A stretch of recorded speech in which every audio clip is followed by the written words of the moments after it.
आइए राजा विक्रम और वेताल की उस कहानी को समझते हैं जहां हर कदम पर हिम्मत और अक्ल का इम्तिहान था।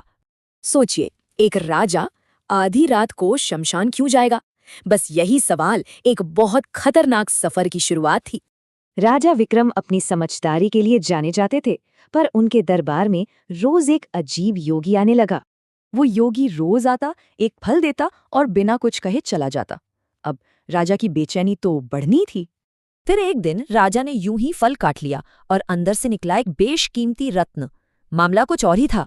योगी ने माना कि उसका एक स्वार्थ है। उसे विक्रम की मदद चाहिए थी, एक राजा की नहीं, एक साहसी वीर की। योगी एक अनुष्ठान कर रहा था और उसे बस आखिरी रात के लिए विक्रम की जरूरत थी। मंत्री ने चेताया, पर राजा विक्रम अपने वचन के पक्के थे। वो अकेले ही उस जंगल में जाने को तैयार हो गए। काम सीधा था, जंगल में एक पेड़ से लटकी लाश को योगी तक लाना। सुनने में ही कितना खतरनाक लगता है ना? विक्रम को लाश तो मिल गई, पर वो खाली नहीं थी। उसके अंदर एक बहुत ही चालाक वेताल था। वेताल राजा के साथ चलने को तैयार हो गया, लेकिन एक शर्त पर। वो एक कहानी सुनाएगा जिसके आखिर में एक सवाल होगा।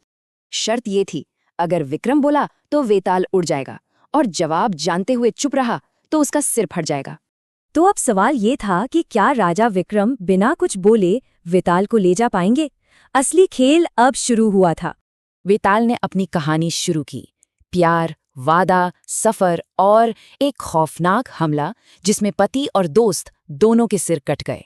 दुखी दुल्हन ने देवी से प्रार्थना की और देवी ने उसे दोनों को जिंदा करने का वरदान दे दिया। लेकिन दुख और हड़बड़ी में उससे एक बहुत बड़ी गलती हो गई। उसने गलत धड़ पर गलत सिर लगा दिया। तो अब उसके सामने दो आदमी खड़े थे। एक का सिर पति का तो धड़ दोस्त का, और दूसरे का उल्टा। और वेताल ने पूछा, बताओ राजा, इन दोनों में से उसका असली पति कौन है?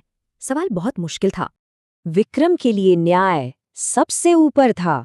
वो चुप नहीं रह सके। उन्होंने कहा, दिमाग ही शरीर का स्वामी होता है, इसलिए जिसका सिर पति का है वही असली पति है। जवाब तो सही था, पर शर्त टूट चुकी थी। राजा विक्रम बोल पड़े और वेताल आजाद होकर उड़ गया। आत्मा वापस उसी पेड़ पर जाकर लटक गई। मतलब विक्रम का सारा काम बेकार हो गया। तो एक राजा को अपना वादा निभाने के लिए और कितनी बार हारना पड़ेगा? यहीं से शुरू होता है विक्रम और वेताल का